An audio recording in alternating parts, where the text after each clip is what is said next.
Hello everyone and welcome back to Newton Academy. In this session, we are going to solve textbook exercise question number 9. We will look at a series of transactions and understand exactly how to determine which account will be debited and which will be credited in the books of Ramesh. Let's dive straight into the solution.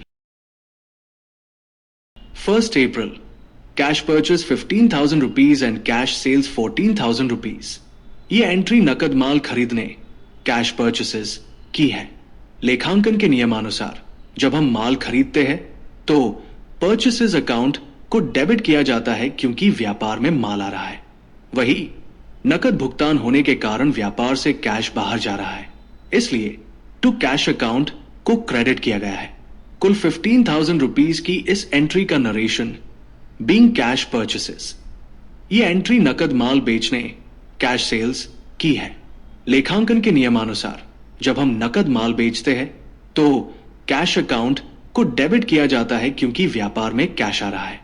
वही माल बाहर जाने के कारण to sales account को credit किया गया है। कुल 14,000 रुपीज की इस एंट्री का narration being cash sales made.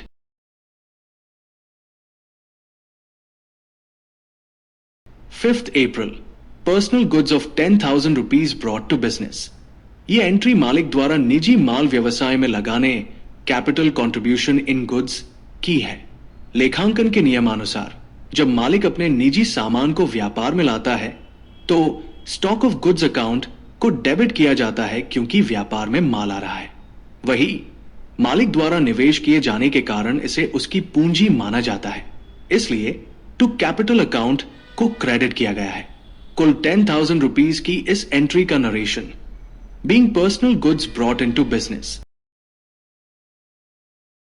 7th April, goods of 12,000 rupees purchased from Harsh. ये एंट्री हर्ष से उधार माल खरीदने क्रेडिट परचेसेस की है।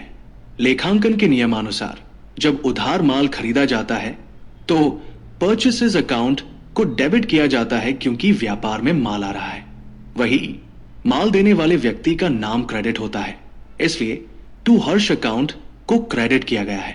कुल 12,000 रुपीज की इस एंट्री का narration being goods purchased from Harsh on credit. 10th April, out of goods purchased due to defective goods, half the goods were returned to हर्ष। ये एंट्री हर्ष को खरीदा हुआ खराब माल वापस करने परचेज रिटर्न की है। लेखांकन के नियमानुसार जब खरीदा हुआ माल वापस किया जाता है तो माल पाने वाले व्यक्ति यानी हर्ष अकाउंट को डेबिट किया जाता है। वही व्यापार से माल बाहर जाने के कारण टू परचेज रिटर्न्स अकाउंट को क्रेडिट किया गया है। कुल 6,000 रुपीज की इस एंट्री का narration being half of the defective goods return to Harsh. 12th April, goods of 10,000 rupees purchased from Ramila and half the amount was paid by check। ये entry Ramila से माल खरीदने और आधी रकम चेक द्वारा भुगतान करने कंपाउंड परचेज एंट्री की है। लेखांकन के नियमानुसार कुल खरीदा गया माल व्यापार में आ रहा है, इसलिए परचेसेस अकाउंट को 10,000 रुपीज से डेबिट किया गया है। आधी रकम चेक से देने के कारण बैंक देने वाला है, इसलिए टू बैंक अकाउंट को 5,000 रुपीज से क्रेडिट किया गया है और बाकी आधी रकम उधार होने के कारण देने वाले व्यक्ति टू रमीला अकाउंट को 5,000 रुपीज से क्रेडिट किया गया है। कुल 10,000 रुपीज की इस एंट्री का narration being goods purchased half paid by cheque. 15th April, goods purchased from Ramila sold to Meeta after adding 30% profit at 10% trade discount। ये एंट्री मीता को लाभ जोड़कर और व्यापारिक छूट पर उधार माल बेचने credit sales with profit and trade discount की है। लेखांकन के नियमानुसार उधार माल बेचने पर माल पाने वाले व्यक्ति यानी मीता अकाउंट को डेबिट किया जाता है। वही व्यापार से माल की बिक्री होने के कारण टू सेल्स अकाउंट को क्रेडिट किया गया है। कुल राशि की गणना लागत मूल्य में 30% लाभ जोड़कर और फिर उस पर 10% व्यापारिक छूट घटाकर की गई है। कुल 11,700 रुपीज की इस एंट्री का narration being goods sold to Mita after 30% profit and 10% trade discount. 18th April, Meeta return goods of 1000 rupees. ये एंट्री मीता द्वारा बेचा हुआ माल वापस करने सेल्स रिटर्न की है। लेखांकन के नियमानुसार जब बेचा हुआ माल वापस आता है तो सेल्स रिटर्न्स अकाउंट को डेबिट किया जाता है क्योंकि व्यापार में माल वापस आ रहा है। वही माल वापस करने वाले व्यक्ति का खाता क्रेडिट होता है, इसलिए टू मीता अकाउंट को क्रेडिट किया गया है। कुल 1000 रुपीज की इस एंट्री का narration being goods return by Meeta. 20th April. Goods of 20,000 rupees sold to Kalpana at 10% trade discount and 5% cash discount. ये एंट्री कल्पना को व्यापारिक छूट ट्रेड डिस्काउंट पर उधार माल बेचने की है। लेखांकन के नियमानुसार उधार बिक्री होने के कारण माल पाने वाले व्यक्ति यानी कल्पना अकाउंट को 18,000 रुपीज 20,000 रुपीज में से 10% व्यापारिक छूट घटाकर से डेबिट किया गया है। वही माल बाहर जाने के कारण टू सेल्स अकाउंट को क्रेडिट किया गया है। चूंकि ये एक उधार सौदा है और कोई नकद प्राप्त नहीं हुआ है, इसलिए नकद छूट कैश डिस्काउंट लागू नहीं की गई है।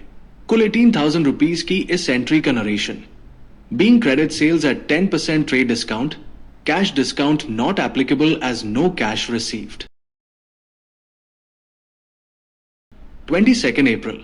Goods of 2,000 rupees destroyed by fire and insurance company admitted a claim of 1,000 rupees. ये एंट्री आग से माल नष्ट होने और बीमा कंपनी द्वारा आंशिक दावा स्वीकार करने की है।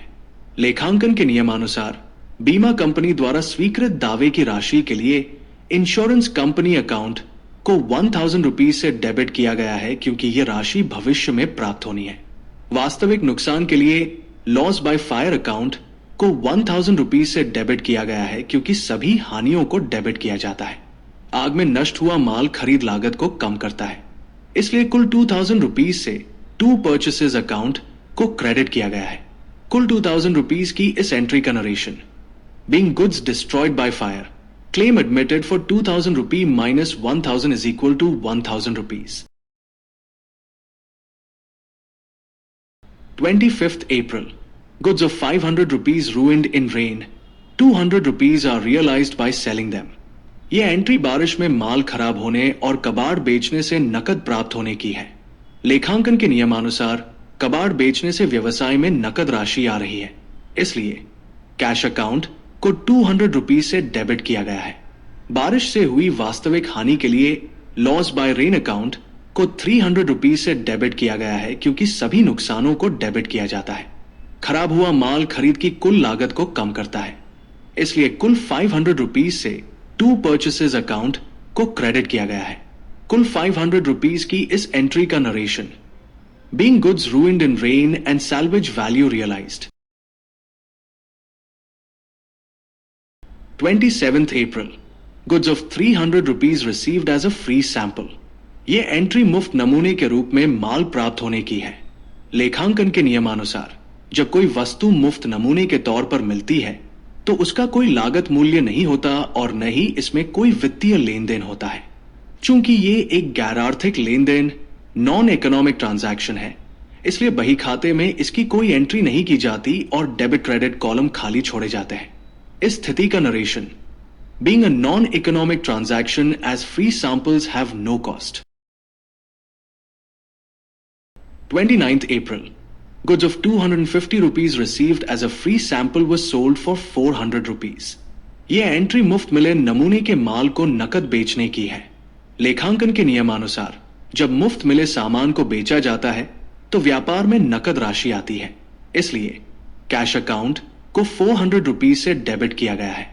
चूंकि ये माल की नकद बिक्री है, इसलिए टू सेल्स अकाउंट को 400 रुपीज से क्रेडिट किया गया है। कुल 400 रुपीज की इस एंट्री का narration being free sample goods sold for cash. 30th April. A mobile of 1,500 rupees was purchased against an exchange of goods worth 1,000 rupees. ये एंट्री माल के बदले मोबाइल फोन खरीदने की है। लेखांकन के नियमानुसार मोबाइल एक संपत्ति एसेट है जो व्यापार में आ रही है, इसलिए मोबाइल अकाउंट को 1,000 रुपीज से डेबिट किया गया है। चूंकि इस संपत्ति को खरीदने के लिए नकद के बजाय व्यापार का माल दिया गया है, इसलिए यह खरीद लागत को कम करता है और टू परचेसेस अकाउंट को 1000 रुपीज से क्रेडिट किया गया है। कुल 1000 रुपीज की इस एंट्री का narration being mobile purchased in exchange for goods.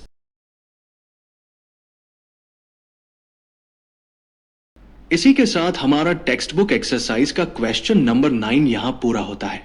अगर आपको यह वीडियो मददगार लगी हो तो इसे लाइक करें, अपने दोस्तों के साथ शेयर करें और ऐसे ही आसान तरीकों से अकाउंट सीखने के लिए न्यूटन एकेडमी को सब्सक्राइब जरूर करें।